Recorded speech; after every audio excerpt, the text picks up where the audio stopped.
Shalom Gereja Tuhan, pelayanan. Efesus 2:10, karena kita buatan Allah, diciptakan dalam Kristus Yesus untuk melakukan pekerjaan baik yang dipersiapkan Allah sebelumnya. Ia mau supaya kita hidup di dalamnya. Kita diciptakan, diselamatkan, dipanggil dan diperintahkan untuk melakukan pekerjaan baik, yaitu melayani Tuhan. Hati yang diselamatkan adalah hati yang ingin melayani.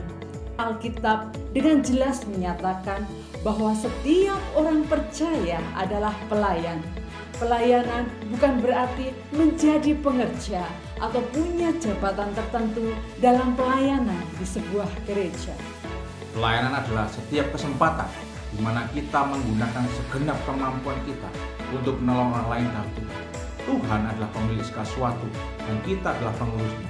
Suatu kali Tuhan akan meminta pertanggungjawaban dari semua yang Dia percaya pada kita.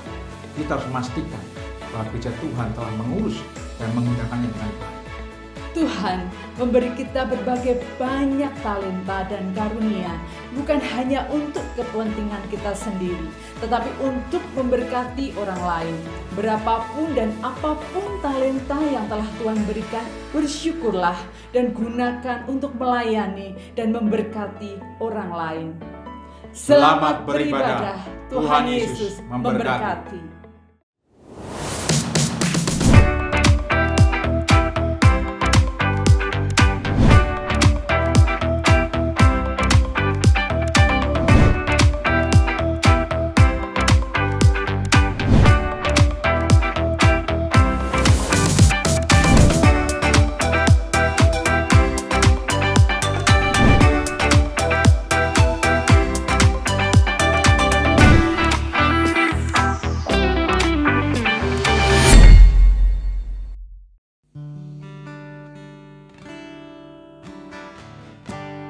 Tiada seperti Kau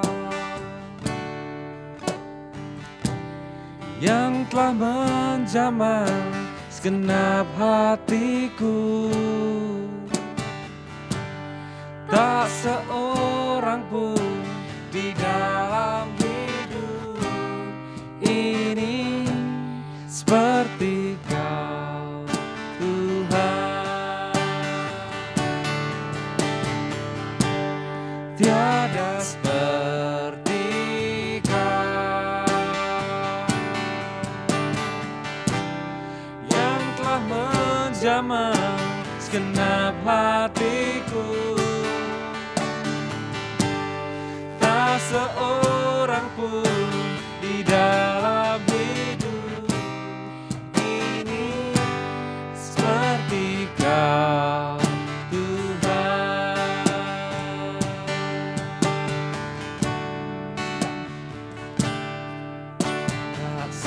sekalipun melupakanku. Kau menuntun langkahku.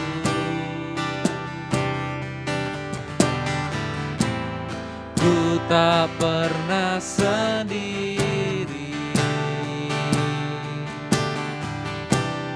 Kau tak tinggalkanku. Sekalipun melupakanku, Kau menuntun langkahku.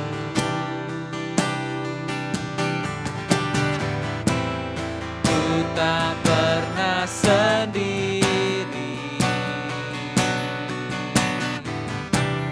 Kau tak tinggalkanku.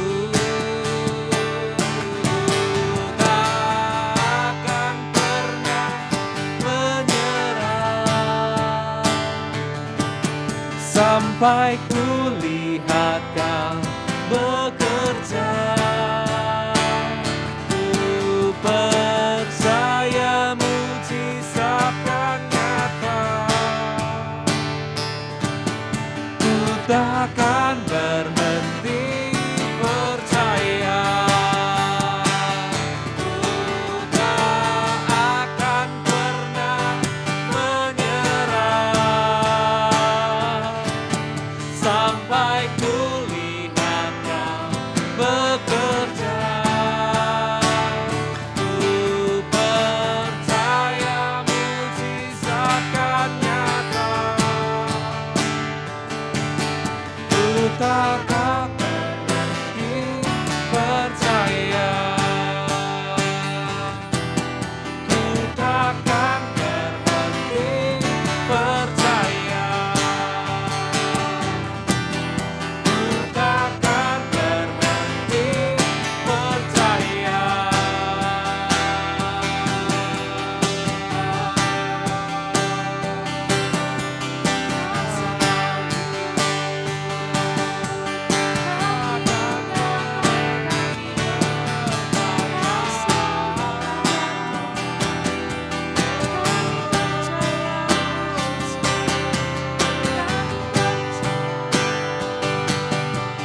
ada seperti Kau yang telah menjamah segenap hatiku. Tak seorang pun di dalam hidup ini seperti Kau Tuhan. Tak seorang pun di dalam hidup ini seperti Kau Tuhan. Tak seorang pun di dalam hidup ini seperti Kau Tuhan.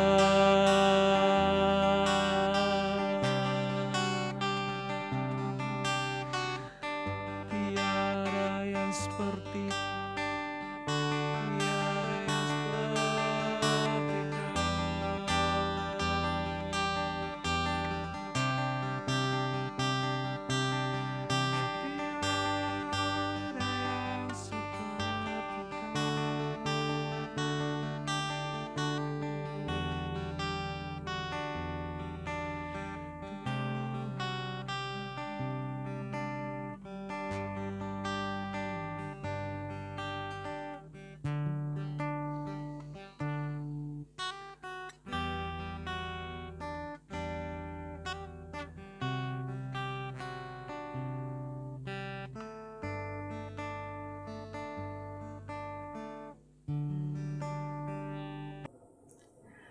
Mari Bapak Ibu, kita akan bersama-sama bersatu di dalam doa.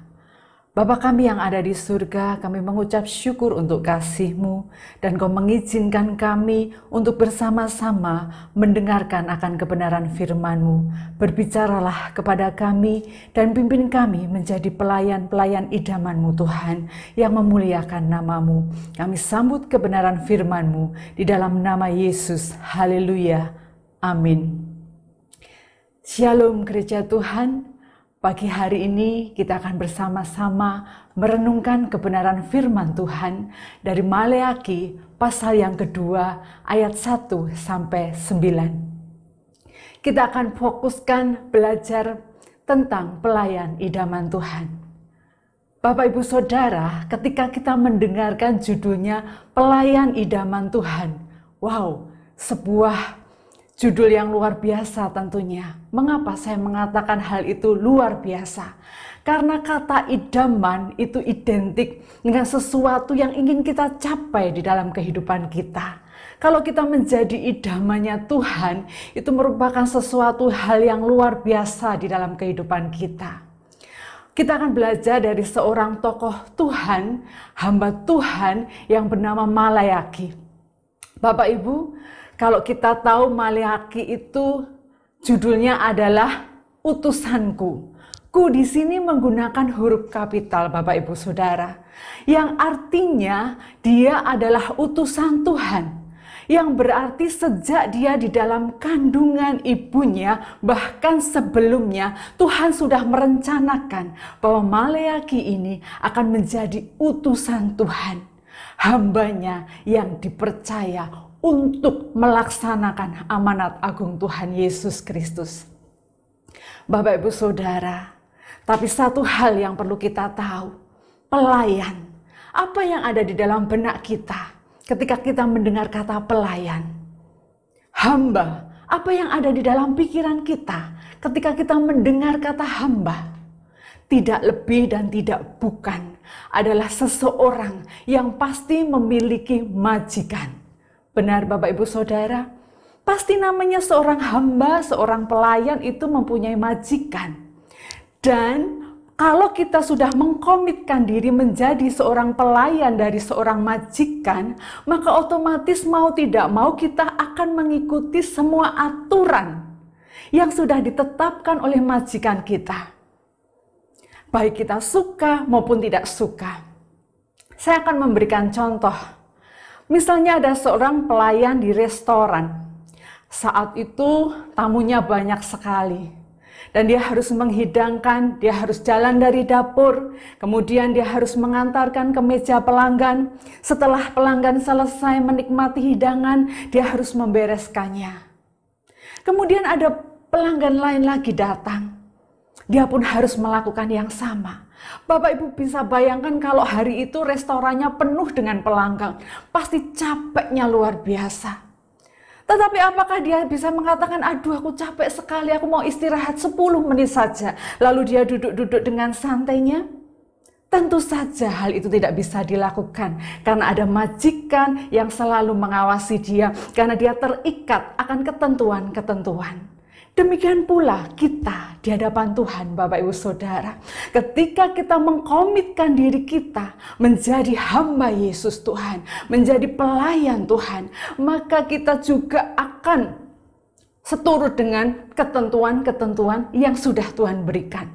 Entah kita suka atau tidak, tapi begitu kita mengkomitkan diri kita kepada Tuhan, maka Tuhan yang akan menjadi majikan kita. Tuhan yang akan memimpin kita.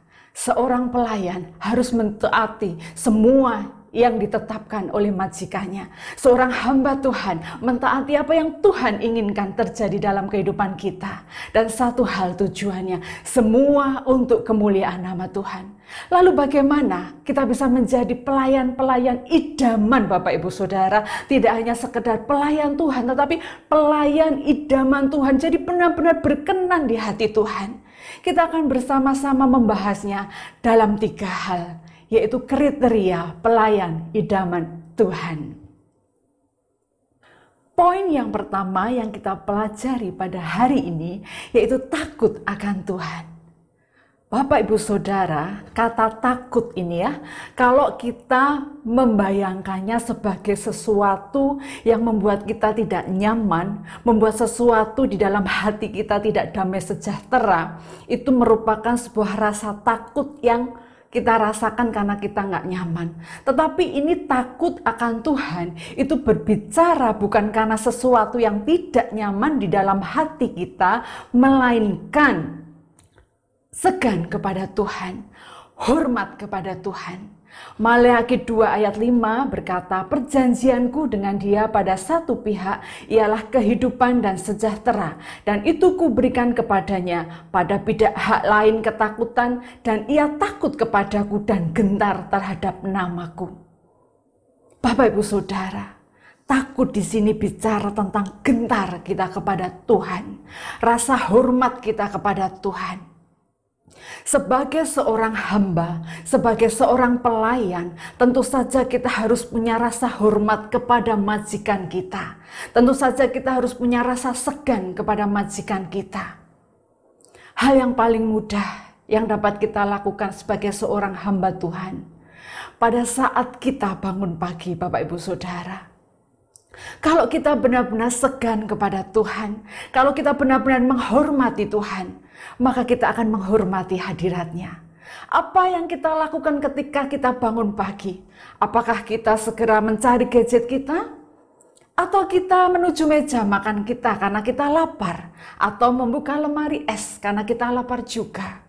Atau kita ingat bahwa hari itu akan segera kita awali untuk kita datang kepada Tuhan kita, untuk kita datang kepada Bapa kita melalui doa, melalui penyembahan. Kita menyapa Tuhan sebagai majikan kita, bukan dengan rasa ketakutan karena sesuatu yang tidak nyaman, tapi justru karena kita menghormati bahwa sepanjang hari ini kita ingin menyerahkan semuanya kepada majikan kita, supaya majikan kita yaitu Tuhan kita Yesus Kristus yang mengawasi segala jalan-jalan kita. Ketika ada rasa takut akan Tuhan, maka Roh Kudus yang akan memimpin kita pada saat kita melakukan sesuatu yang mungkin tidak berkenan di hadapan Tuhan. Mungkin kita akan melakukan sesuatu hal yang tidak baik, sesuatu kejahatan, maka signal dari Roh Kudus itu akan mengingatkan kita bahwa apa yang kita lakukan itu tidak berkenan di hadapan Tuhan. Firman Tuhan juga mengatakan bahwa permulaan akan hikmat itu adalah takut akan Tuhan.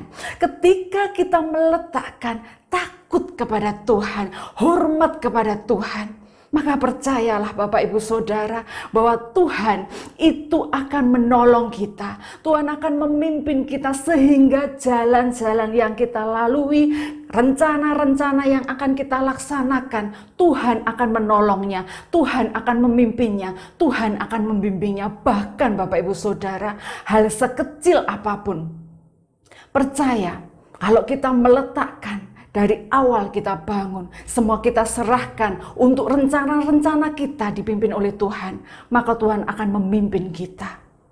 Ketika kita meletakkan iman percaya kita, rasa hormat kita kepada Tuhan dengan sungguh-sungguh, maka kita akan takut untuk berlaku dosa. Maka kita akan takut untuk melakukan sebuah pelanggaran-pelanggaran. Karena apa? Pasti itu mengecewakan hati Tuhan kita, yaitu Tuhan kita Yesus Kristus. Jadi rasa takut akan Tuhan ini benar-benar akan menolong kita untuk melayani Tuhan dengan sepenuhnya. Di dalam kondisi yang seperti ini Bapak Ibu, tidak mudah kita bertemu dengan saudara-saudari kita seiman. Tidak mudah untuk kita berjumpa dengan mereka tatap muka. Selalu ada rasa khawatir mungkin yang ada di dalam hati kita. Tapi satu hal yang perlu kita ingat, kita takut akan Tuhan tadi membuat kita, Tuhan akan memampukan kita melewati hal-hal tersebut. Ketika kita harus berbagi, berbagi waktu kita yang seharusnya mungkin kita bisa menikmati hari ini dengan berbagai macam banyak hal. Tiba-tiba ada teman kita yang telepon, dia sharing banyak hal.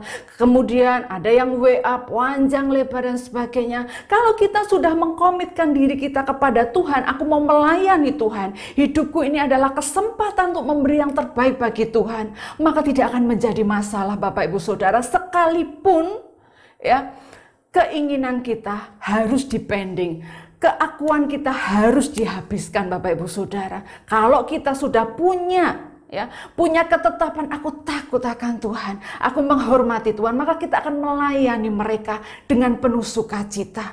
Bahkan mungkin harusnya kita bisa mengerjakan hal yang lain, tapi karena mereka menghubungi kita terus, mereka ingin kita bisa mendampingi mereka walaupun hanya melalui telepon, mari kita lakukan dengan sukacita. Maka kita akan merasakan damai sejahtera Tuhan yang luar biasa. Takut akan Tuhan akan menyelamatkan kita dari maut. Mengapa demikian? Sekali lagi, ketika kita akan melakukan sesuatu yang tidak berkenan, Tuhan akan mengingatkan kita.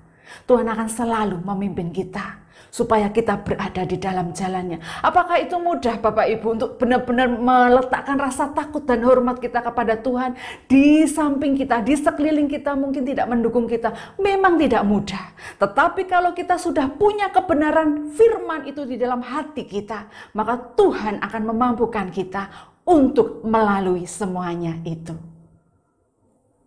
Poin kedua dari kriteria pelayan idaman Tuhan adalah berani menyatakan kebenaran dan menuntun orang kepada kebenaran.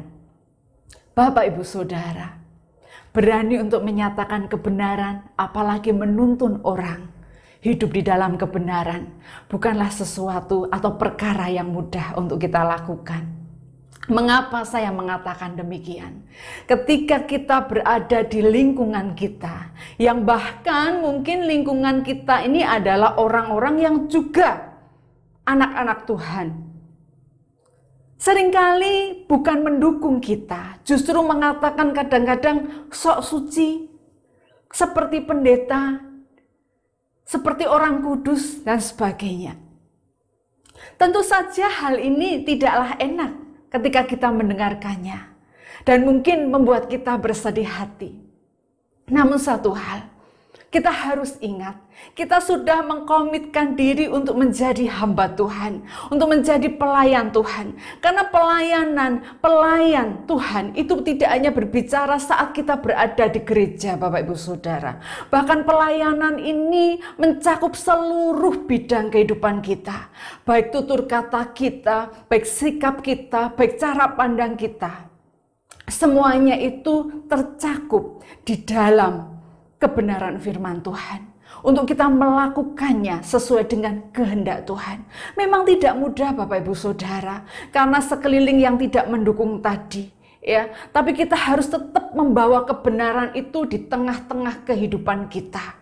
Bahkan ketika kita bersama-sama saat ini Bapak Ibu Saudara yang mungkin sedang mengikuti care online, kemudian ibadah online, pada saat itu tidak ada satu orang pun yang melihat kita kecuali keluarga kita, ya.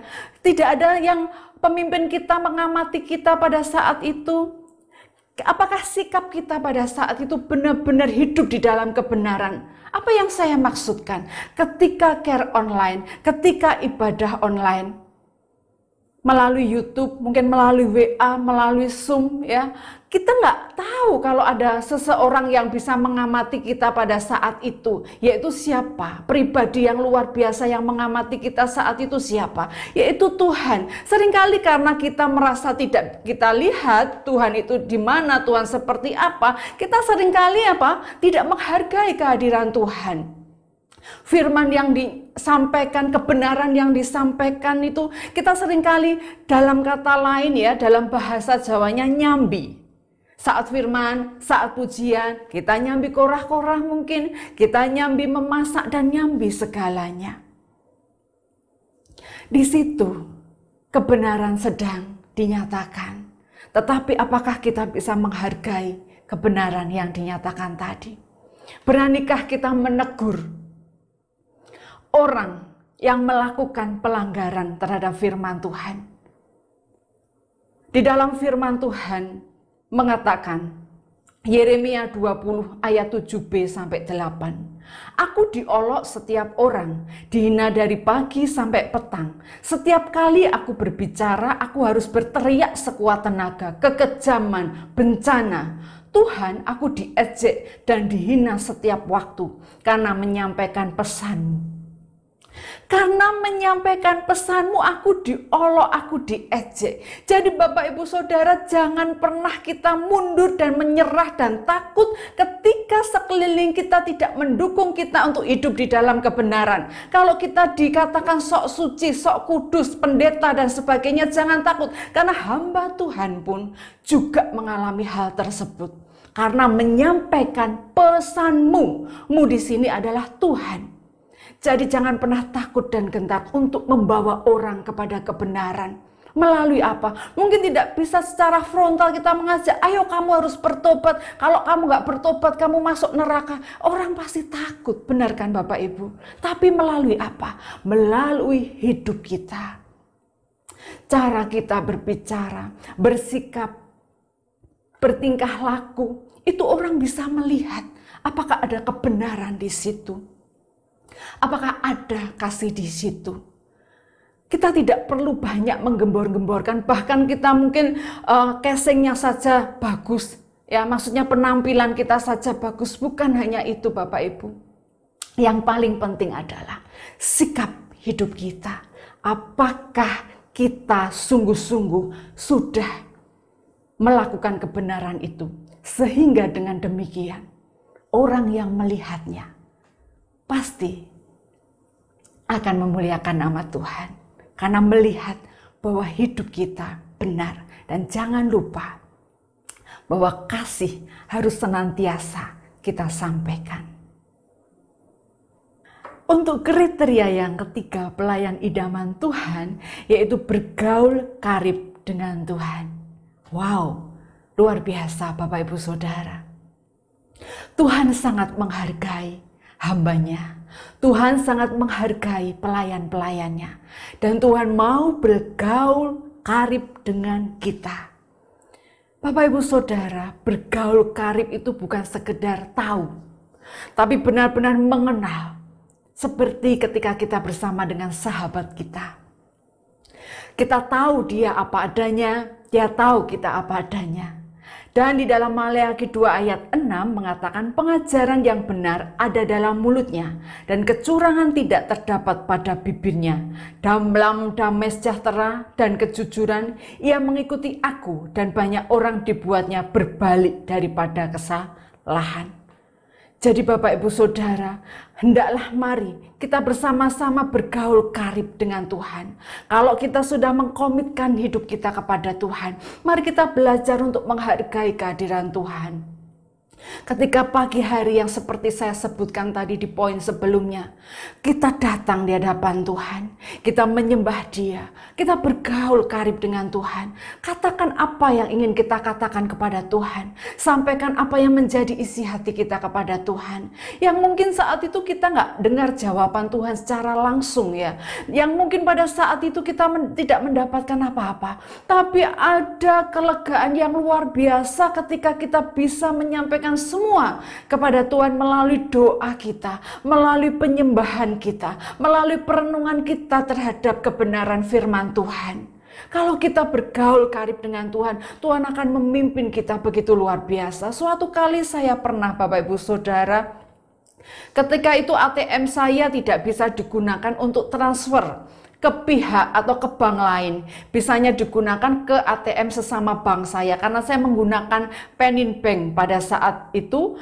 Nah, pada saya harus transfer ke beberapa bank lain ya, karena untuk membayar tagihan dan sebagainya. Kemudian saya sudah mencoba menghubungi call center yang ada di Jakarta. Kemudian dibimbing akhirnya bisa. Lalu saya coba, tetap tidak bisa Bapak Ibu Saudara. Sedangkan saya harus segera membayar KPR rumah. Akhirnya saya sudah siap-siap untuk berangkat ke bank. Padahal sebenarnya hati saya tidak ingin ke bank. Karena apa? Situasi seperti ini tuh menurut saya masih belum nyaman buat saya untuk pergi-pergi ke tempat-tempat umum ya, yang banyak berjumpa dengan orang, maksud saya seperti itu. Ketika saya sudah memakai helm, suami saya sudah menunggu di kendaraan, tiba-tiba ada yang ngomong, buka HP-mu, coba lagi untuk transfer ke bank lain. Lalu saya buka masker saya karena masih belum berangkat ya. Saya coba, saya buka helm saya coba Bapak Ibu Saudara, dan luar biasa. Ternyata bisa. Saya sangat takjub pada saat itu. Bukan masalah karena bisa akhirnya bisa kirim ke rekening bank lain, bukan. Tapi pimpinan Tuhan begitu luar biasa.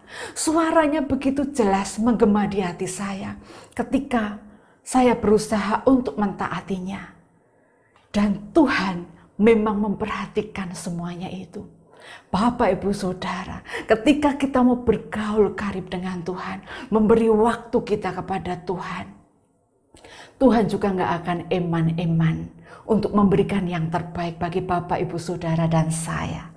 Sungguh Tuhan itu pribadi yang luar biasa. Sekalipun beliau sebagai majikan kita, tapi beliau tidak pernah berlaku sebagai majikan yang kejam.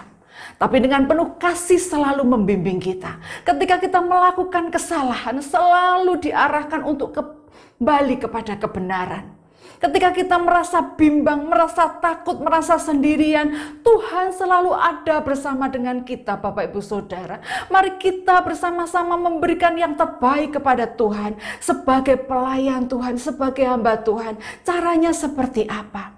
Pelayanan yang terbaik sebelum kita bisa melayani banyak orang, Bapak Ibu Saudara. Kalau bertemu dengan banyak orang, mungkin kita bisa saatnya, misalnya kita marah, kita bisa berusaha tetap tersenyum. Sebenarnya kita nggak suka, kita berusaha berpenampilan yang baik-baik saja. Tetapi pelayanan yang sesungguhnya itu ketika kita berada di dalam rumah kita, Bapak Ibu Saudara. Di situ 24 jam kita bersama dengan suami kita, istri kita, anak-anak kita, mungkin asisten rumah tangga kita, dan anggota keluarga yang lain. Mereka bisa melihat pribadi kita itu sebenarnya seperti apa.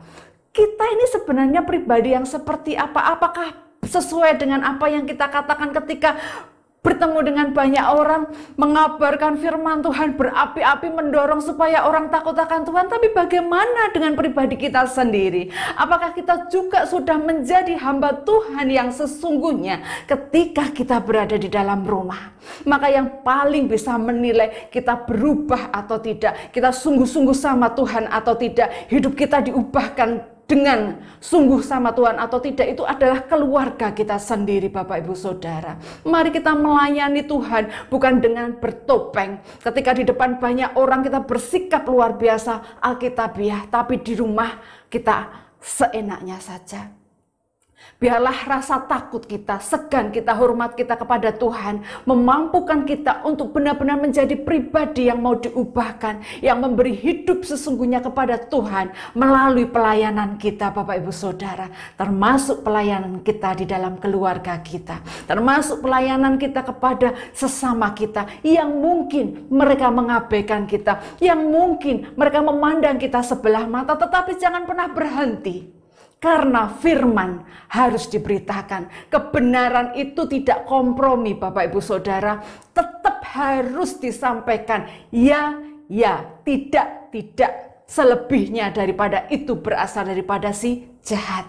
Jadi Bapak Ibu Saudara, betapa bersyukurnya kita kalau kita mempunyai hubungan yang karib dengan Tuhan. Karena kita bisa tahu apa yang menjadi keinginan hati Tuhan. Karena kita bisa tahu apa yang menjadi kerinduan hati Tuhan. Demikian pula kita, ketika kondisi kita sedang tidak baik, ketika kondisi kita yang sedang lemah lesu, bahkan berbeban berat, bahkan sampai mau sebut Tuhan, gitu rasanya sulit sekali.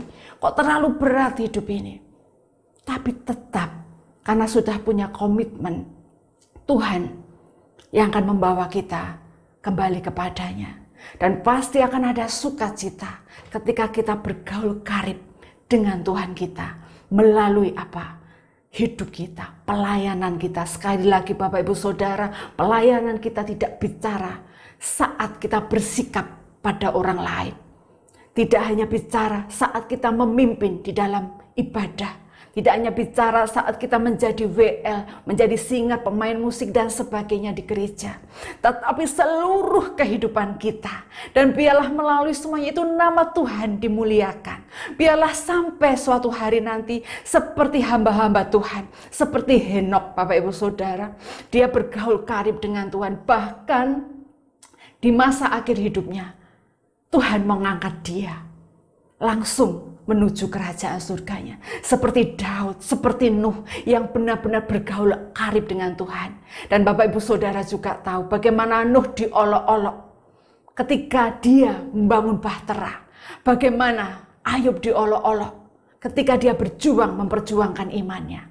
Tetapi semuanya itu mereka lakukan karena mereka tahu kebenaran itu mutlak dan tidak bisa diganggu gugat. Dan mereka tahu tujuan akhirnya, yaitu mahkota kehidupan bersama Allah Bapa di surga. Bapak Ibu Saudara, hari ini kita telah belajar 3 hal.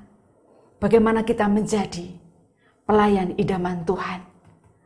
Yang pertama, kita takut akan Tuhan. Yang kedua, hidup dalam kebenaran dan membawa orang kepada kebenaran. Dan yang terakhir, bergaul karib dengan Tuhan. Biarlah itu menjadi perenungan kita. Dan mulai hari ini, mengkomitkan diri kita untuk sungguh-sungguh hidup sesuai dengan ketetapan Tuhan. Sehingga hari nanti, di mana Tuhan memberikan waktu kepada kita untuk saatnya kita kembali kepada Dia. Tuhan berkata, "Aku berkenan kepadamu, hamba-Ku yang setia." Amin. Mari kita berdoa. Tuhan, kami mengucap syukur untuk kasih-Mu di dalam kehidupan kami. Kalau kami boleh belajar pada pagi hari ini untuk menjadi pelayan idaman Tuhan. Tidak sekedar melayani Engkau, tapi benar-benar menjadi idaman-Mu Tuhan. Memang tidak mudah untuk kami melakukan, tapi kami percaya ketika kami meletakkan Tuhan kesepakatan kami untuk sungguh-sungguh mengikut Engkau. Kami percaya Engkau menolong kami, Engkau memimpin kami, Engkau senantiasa memberikan jalan kepada kami bagi setiap pergumulan kami. Dan pujilah nama-Mu Bapa, kami mau menyerahkan setiap pribadi kami dalam tangan kuasa-Mu. Berkaryalah, bekerjalah bagi setiap kami, dan Roh Kudus-Mu selalu memimpin setiap jalan kami. Terima kasih Bapa, di dalam nama Tuhan kami Yesus Kristus. Haleluya. Amin.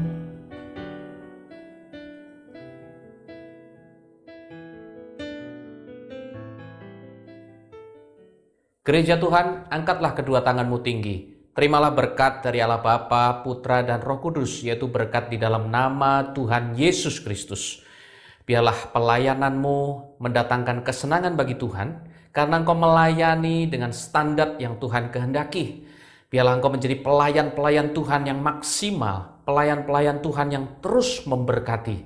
Kemanapun engkau pergi, engkau memberkati. Dan hidupmu pun diberkati Tuhan luar biasa. Karena engkau melakukan apa yang berkenan di hatinya.